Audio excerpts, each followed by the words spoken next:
एक लड़का होता है जो कि एक किराए के कमरे में रहा करता है। एक दिन शाम के समय वह खाना बना रहा था, तभी देखता है कि उसके किचन में तो नमक है ही नहीं।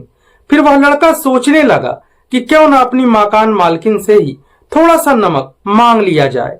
यही सोच के साथ वह अपनी मकान मालकिन के कमरे की तरफ जाता है, आवाज लगाता है कि भाभी जी थोड़ा सा नमक चाहिए था, लेकिन भाभी जी तो कुछ बोल ही नहीं रही थी। फिर वह मकान मालकिन के कमरे के अंदर जाता है और देखता है कि उसकी जो मकान मालकिन है वह बिल्कुल ही नग्न अवस्था में बेड पर लेटी हुई है। एक हाथों में वह मोबाइल में अश्लील फिल्में देख रही हैं और आहें भर रही हैं, और एक हाथों से अपने प्राइवेट पार्ट को बहुत ही तेजी से सहला रही हैं। लड़का यह सब अपनी मकान मालकिन को देख रहा था, सोच रहा था कि आखिर उसकी मकान मालकिन यह सब क्या कर रही हैं। और अचानक मकान मालकिन की नजर इस लड़के पर पड़ती है। जैसे ही मकान मालकिन की नजर इस लड़के पर पड़ती है, मकान मालकिन तुरंत ही मोबाइल जमीन पर गिरा देती है और अपने शरीर पर एक कपड़ा डाल लेती है और इस लड़के के सामने मुस्कुराने लगती हैं। यह लड़का भी खड़े होकर अपनी मकान मालकिन की सभी हरकतों को देख रहा था। मकान मालकिन लड़के को देखकर मुस्कुराने लगी और फिर दबे पांव वह लड़का कमरे से बाहर चला आया। अगला दिन हुआ, फिर 40 साल की मकान मालकिन और वह 20 साल के लड़के के बीच एक ऐसी कहानी शुरू हुई, जिसके बाद एक ऐसा कत्ल हुआ जिसकी गूंज पूरे प्रदेश में ही गूंज गई, जो कि आज सोशल मीडिया पर वायरल चल रहा है। जो लोग इस कहानी को सुनते हैं वह माथा पीटने लगते हैं कि आखिर कहां 40 साल और कहां 20 साल, आखिर यह कैसे हुआ। तो साथियों, सब कुछ जानेंगे, बस वीडियो के अंत तक बने रहिएगा। साथियों, वीडियो में आगे बढ़ने से पहले अगर आप हमारे चैनल पे नए हो तो प्लीज चैनल को सब्सक्राइब कर लीजिएगा, जिससे हमारा रोजाना शाम को 7 बजे आने वाली वीडियो आपको मिलती रहे। साथियों, आज की सच्ची घटना उत्तर प्रदेश की राजधानी लखनऊ में ही एक थाना लगता है, महानगर। महानगर थाना का ही एक इलाका लगता है, निशातगंज गली नंबर 3। यहीं की रहने वाली निर्मला देवी, जिसकी उम्र 70 साल के करीब है, इसके पति का काफी साल पहले ही स्वर्गवास हो चुका है। इसका एक बेटा है जिसका नाम त्रिवेश है, जिसकी उम्र 47 साल के करीब है, जो कि यह बिजली विभाग में संविदा में काम करता है। दरअसल इसकी जो पत्नी है उसका नाम संजना है, जिसकी उम्र 44 साल के करीब है, जो कि पास में ही यह एक ब्यूटी पार्लर सेंटर चलाया करती है। रंजना और त्रिवेश के 3 बच्चे हैं, उसमें से एक बेटा है जिसका नाम आदित्य है, जो कि यह डिलीवरी बॉय का काम किया करता है। 2 बेटियां हैं, एक का नाम हंसिका है, एक का नाम अंशिका है। हंसिका अपने बुआ के घर पर रहकर उन्नाव में ही रहा करती है और पढ़ाई किया करती है। और जो 2 बच्चे हैं, यह संजना और त्रिवेश के साथ ही घर पर रहा करते हैं। वहीं जो त्रिवेश है, यह बिजली विभाग में संविदा पर कार्य करता है। सुबह खाना पीना खाकर यह काम के लिए चला जाता, शाम को ही घर आया करता। वहीं जो इसका बेटा आदित्य है, यह भी सुबह खाना खाकर घर से निकल जाता, शाम के 10-11 बजे के करीब ही घर आया करता। जो बेटी होती वह सुबह खाना पीना खाकर विद्यालय चली जाती। वहीं जो संजना होती है, घर के पास में ही इसने ब्यूटी पार्लर सेंटर खोला था और यह खाना पीना खाकर उसी सेंटर में जाकर बैठा करती थी। और जो घर की गार्जियन निर्मला देवी थी, इनकी उम्र 70 साल के करीब थी, बीमार रहती थी, यह घर पर ही अकेली रहा करती थी। इनके घर में 2 फ्लोर हैं। जो नीचे वाला फ्लोर है उसमें पूरी फैमिली रहती है, और ऊपर वाले फ्लोर में जो कमरे बने हैं उसमें एक कमरा इन्होंने किराया पर उठाया हुआ था, जो कि उसमें एक लड़का जिसका नाम राजन है, जिसकी उम्र 20 साल के करीब है, यह इन्हीं के 2nd फ्लोर पे रहकर पढ़ाई करता है, वनडे एग्जाम की तैयारी करता है और इन्हीं के घर पर किराए पर रहा करता है। एक दिन की बात है, जो राजन होता है वह शाम के समय अपने ही रूम में खाना बना रहा था और अचानक राजन देखता है कि उसके कमरे में नमक नहीं है। फिर वह सोचने लगा कि क्यों ना चल के अपनी मकान मालकिन के कमरे से ही थोड़ा सा नमक ले लिया जाए। यही सोच के साथ वह अपनी मकान मालकिन के कमरे की तरफ जाता है और बाहर से ही पहले वह आवाज लगाता है, कहता है, भाभी जी थोड़ा सा नमक चाहिए था। लेकिन घर के अंदर से कोई कुछ बोल नहीं रहा था। तभी जो राजन था यह सोचने लगा, क्यों न भाभी जी के कमरे के अंदर चला जाए, भाभी जी शायद कुछ काम कर रही हैं। और जैसे ही राजन मकान मालकिन के कमरे के अंदर पहुंचता है, देखता है कि उसकी जो मकान मालकिन है वह बिल्कुल ही नग्न अवस्था में अपने बेड पर लेटी हुई है। एक हाथों में मोबाइल लिया हुआ है जिसमें उन्होंने अश्लील फिल्में चलाई हैं और अजीबोगरीब आवाजें भी आ रही थी, और एक हाथों से वो अपने प्राइवेट पार्ट को सहला रही थी और जोर जोर से आहें भर रही थी। राजन यह सब नजारा देखकर दंग रह गया और एकटक अपनी मकान मालकिन को देखने लगा।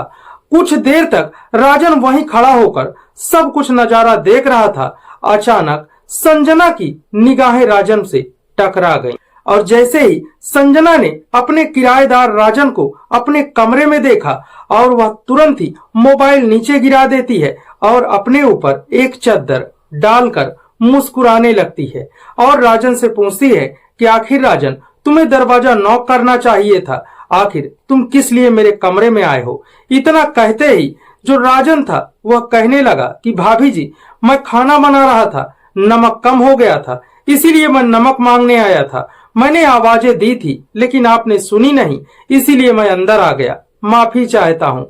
जैसे ही राजन मकान मालकिन को संजना को यह सब कहता है, संजना कहती है, चलो कोई बात नहीं, इसके बारे में किसी से मत कहना।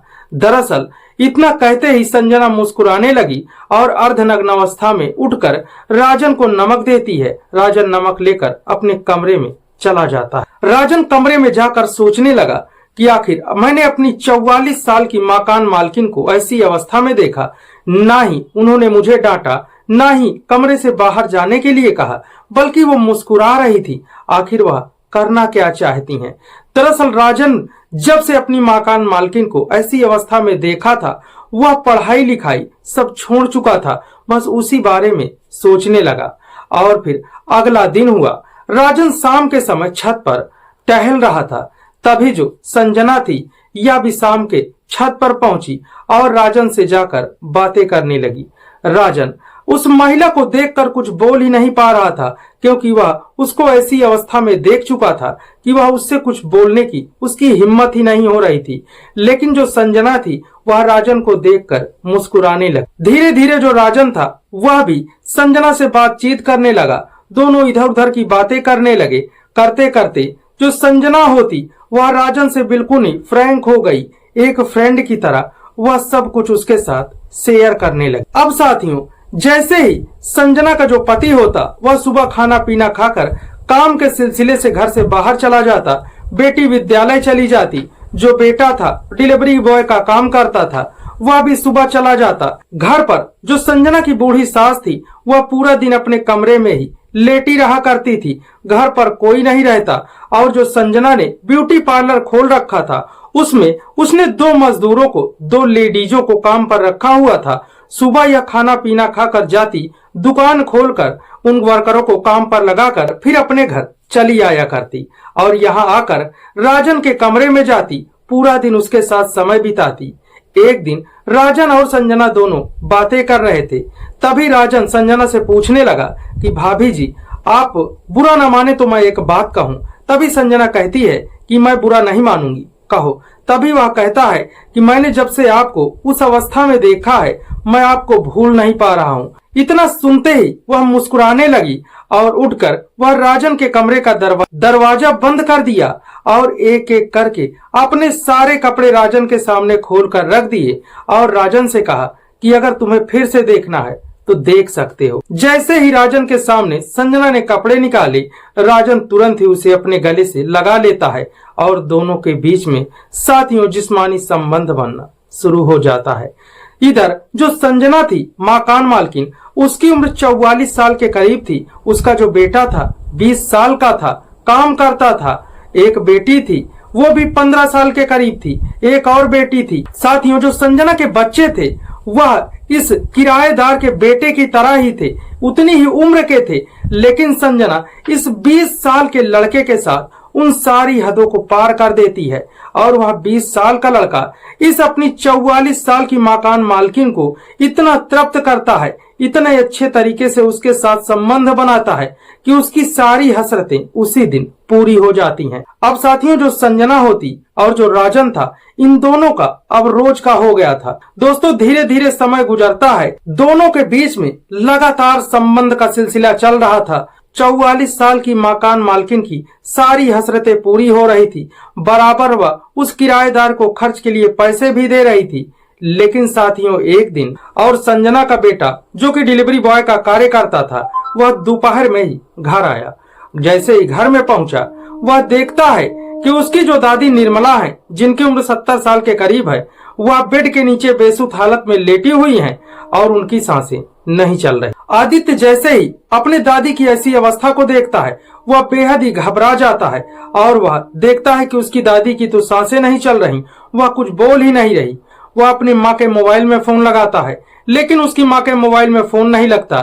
फिर वह अपने पिता के मोबाइल में फोन लगाता है और बताता है कि घर पर कोई नहीं है, दादी बेसुध हालत में पड़ी हुई हैं। ऐसा लग रहा है घर में सामान भी बिखरा हुआ पड़ा है कि घर में कोई चोर आया था, चोरी की और दादी को मार दिया। दरअसल जब आदित्य को यह सब लगने लगा, क्योंकि उनके घर का जो सामान था वह इधर उधर बिखरा पड़ा हुआ था, जैसे किसी ने इनके घर में चोरी की हो और इनके दादी को मार दिया हो। आदित्य को जब यह सब लगा तो इसने तुरंत ही थाने में सूचना दी। मौके पर पुलिस आई और पुलिस आते ही घर में छानबीन करना शुरू कर दिया। पुलिस वालों ने देखा कि घर के जो सामान है, जो अलमारियां हैं, उनके कपड़े सामान भी इधर उधर बिखरे पड़े हुए हैं और यह जो महिला जिसकी उम्र 70 साल के करीब है, यह भी जमीन पर बेसुध हालत में पड़ी हुई है। दरअसल पुलिस वाले फॉरेंसिक टीम को बुलाते हैं, डॉग स्क्वाड को बुलाते हैं। पुलिस की कई टीमें आती हैं और अच्छी तरह से छानबीन करना शुरू कर दिया जाता है। जब खोजी कुत्ते आते हैं, खोजी कुत्तों को छोड़ा जाता है। घर के सारे सदस्य इकट्ठा होते हैं। पुलिस वाले घर के हर एक सदस्य से बारी बारी से पूछताछ करते हैं और जो इनके मकान में किरायादार था राजन, उससे भी अच्छी तरह से पूछताछ की जाती है। तो वह बताता है कि वह तो कोचिंग गया हुआ था। पुलिस वाले साथियों जब सबसे अच्छी तरह से पूछताछ करते हैं, घर में सीसीटीवी कैमरा लगा हुआ था। जब सीसीटीवी कैमरे की फुटेज वीडियो निकाला जाता है, तब देखा जाता है कि घर के सारे सदस्य तो सुबह ही खाना पीना खाकर चले गए, लेकिन लास्ट में जो निर्मला की बहू संजना थी, यह 11 बजे के करीब घर से निकली और इसके 5 मिनट बाद यह जो राजन था, यह घर से निकला। उसके बाद घर में कोई नहीं आया, ना ही कोई गया। उसके बाद दोपहर में ही यह आदित्य नाम का लड़का जब घर में आया तो इसी ने पुलिस को सूचना दी। दरअसल पुलिस वालों का पूरा शक इस संजना और उस राजन पर गया और इनसे फिर पुलिस वालों ने जब पूछताछ की तो संजना ने यही बताया कि वह खाना पीना खाकर ब्यूटी पार्लर सेंटर के लिए गई और दोपहर में वह जो राजन था वह खाना पीना खाकर अपनी कोचिंग के लिए गया।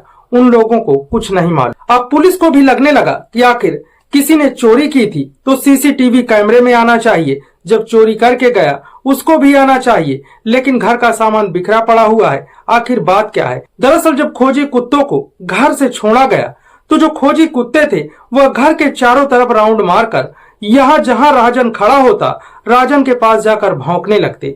जब 2-3 बार ऐसे ही किया गया, राजन के पास कुत्ते जाकर भौंकने लगते, उसे काटने की कोशिश करते, तो पुलिस वालों को शक हुआ। राजन को अपनी हिरासत में लिया और उस निर्मला की लाश को भी अपने हिरासत में लेकर पोस्टमार्टम के लिए भेज दिया गया। कुछ देर के बाद जब निर्मला की लाश का पोस्टमार्टम हुआ, रिपोर्ट आई, तब उसमें आया कि उसकी गला दबाकर हत्या कर दी गई है। पुलिस वाले जब राजन से कड़ाई से पूछताछ करते हैं, बार बार जब उससे सवाल पूछे जाते हैं, राजन थक हार जाता है, टूट जाता है और फिर पुलिस वालों से वह सब कुछ सही सही बताना शुरू कर देता है। दरअसल राजन बताता है कि वह 4 साल पहले इसी मकान में किराए पर कमरा लेता है और यहीं पास में ही वह वनडे एग्जाम की कोचिंग करता है, तैयारी करता है, पढ़ाई करता है।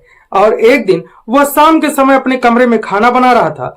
उसके कमरे में नमक नहीं था तो वह नमक लेने के लिए अपनी मकान मालकिन के कमरे में गया और उसको वह आपत्तिजनक हालत में देखा और वहां जो मकान मालकिन थी वह मुस्कुरा देती हैं, कुछ नहीं बोलती। और दूसरे दिन मकान मालकिन खुद उसके कमरे में आती हैं और उससे बातें करने लगती हैं अपने बारे में बताने लगती हैं कि उसका जो पति है वह उसके साथ उसकी शारीरिक जरूरतों को पूरी नहीं कर पाता और उसे वह सुख नहीं दे पाता, इसीलिए उसे यह सब करना पड़ता है। राजन पुलिस वालों को बताता है कि आज से 4 साल पहले ही जब मैं यहाँ किराए पर कमरा लिया हूँ, तभी से ही मेरा और इस 44 साल की मकान मालकिन संजना के साथ मेरा प्रेम संबंध है। हम दोनों एक दूसरे से प्यार करते हैं। भले ही मेरी उम्र 20 साल के करीब है, लेकिन संजना 44 साल की है।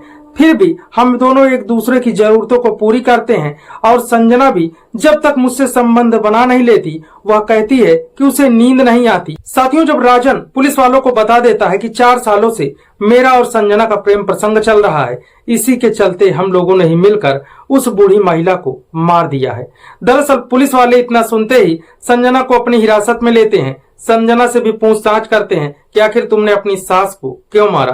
तभी संजना बताती है, एक दिन जब मैं इस राजन के साथ अपने कमरे में ही आपत्तिजनक हालत में थी, संबंध बना रही थी, मेरी सास मुझे देख लेती हैं और वह मुझे काफी डांटती हैं, कोसती हैं और कहती हैं कि इस लड़के की उम्र के बराबर मेरा बेटा है और मेरे पति की उम्र 50 साल के करीब होती जा रही है। मैं दुगनी उम्र की हूँ और छोटे लड़के के साथ यह सब करती हूँ, मुझे शोभा नहीं देता। बार बार मुझे इसी तरह से डांटती हैं और कहती हैं कि आज के बाद यह सब नहीं करना, नहीं तुम्हारे पति से और तुम्हारे बेटे से यह सब मैं बता दूंगी। फिर मैं अपने सास से माफी मांग लेती हूँ कि आज से यह सब नहीं करूंगी। लेकिन मेरी लत लग चुकी थी। अब मैं दिलो जान से इस राजन को प्यार करने लगी थी, क्योंकि जो मेरा पति था वह बराबर मुझे सुख नहीं दे पा रहा था। जब मेरा पति और मेरा बेटा घर के बाहर काम पर चले जाते, बेटी विद्यालय चली जाती, मैं जब घर पर अकेली होती तो राजन के कमरे में ही आकर उसके साथ संबंध बनाती। इसी तरह से 3-4 बार मेरी सास ने जब मुझे आपत्तिजनक हालत में देखा तो वह मुझे डांटने लगी और कहने लगी कि अभी मैं फोन करके तुम्हारे पति और तुम्हारे बेटे को बता दूंगी। और फिर हम लोग घबरा गए कि यह जो बूढ़ी महिला है आज सब कुछ बता देगी और मेरा पति जान जाएगा तो हम लोगों को यहाँ रहने नहीं देगा। इसीलिए हम दोनों काफी डर गए और मैंने राजन से कहा कि अगर इस बुढ़िया को हम रास्ते से हटा दें तो हमें कोई रोकने वाला नहीं रहेगा, ना ही टोकने वाला रहेगा। हम दोनों खुशहाली से एक दूसरे से मिल सकेंगे।